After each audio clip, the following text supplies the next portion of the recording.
T's December 1, 1948, a warm summer morning on Somerton Beach, just south of Adelaide, Australia. The waves crash gently against the shore, and the sun climbs higher in the sky. A man lies slumped against the seawall, his legs stretched out, a half-smoked cigarette resting lifelessly in his hand. To passers-by, he might have looked like someone sleeping off a late night, except he wasn't asleep. He was dead. And with that quiet, unassuming death, one of the world's most baffling unsolved mysteries began. The man was well-dressed, a suit, a tie, polished shoes. He carried no wallet, no ID, nothing to hint at who he was. Stranger still, every label had been carefully removed from his clothing, as if someone or he himself wanted his identity erased. In his pocket, investigators found a single clue: a tiny scrap of paper rolled up tight with 2 words printed in an elegant font shut. It's Persian, meaning it is finished, and it was torn from the final page of a rare book. The Rubaiyat of Omar Khayyam, a collection of poetic musings on life and death. The discovery sent police on a hunt for the book itself. Months later, a local man came forward. He'd found a copy of the Rubaiyat in the back of his unlocked car, parked near the beach around the time of the man's death. Inside the book, the final page was missing. Its torn edge matched the scrap perfectly. But the book held more secrets. Scrawled on the back cover was a jumble of letters. 5 lines of cryptic code that defied every attempt to crack it. Alongside it, a phone number unlisted led to a woman named Jessica Thompson, a nurse living nearby.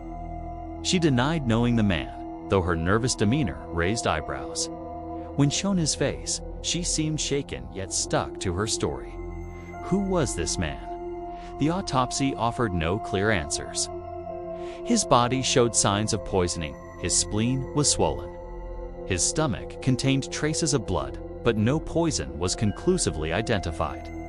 He was fit, in his 40s, with oddly muscular calves, hinting at a life of physical activity, perhaps a dancer or a runner. His face was photographed, his fingerprints taken, his likeness circulated worldwide. No one claimed him. They called him the Somerton Man, a placeholder name for a ghost. Then there was his suitcase. Found abandoned at Adelaide's train station, it held more questions than answers. A thread card labeled Keen, a stencil kit, and clothes again, all labels cut away. Was he a spy caught in the early whispers of the Cold War? Australia's proximity to military bases and its role in post-war secrets fueled the theory. Or was he a heartbroken lover, tied to Jessica Thompson in a tale of forbidden romance? Her death in 2007 took any answers she might have held to the grave.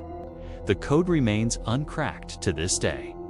Experts, cryptographers, even amateur sleuths have pored over it. Some see a cipher, others random scribbles. In 2021, the Somerton Man's body was exhumed for DNA testing, reigniting hope. Yet, even with modern science, his identity teeters on the edge of revelation, always just out of reach.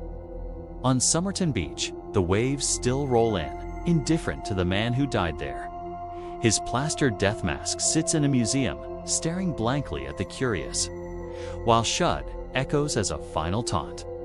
Was it a message, a confession, or simply the end? The Somerton Man took his secrets with him, leaving us with a puzzle that 77 years later refuses to be solved.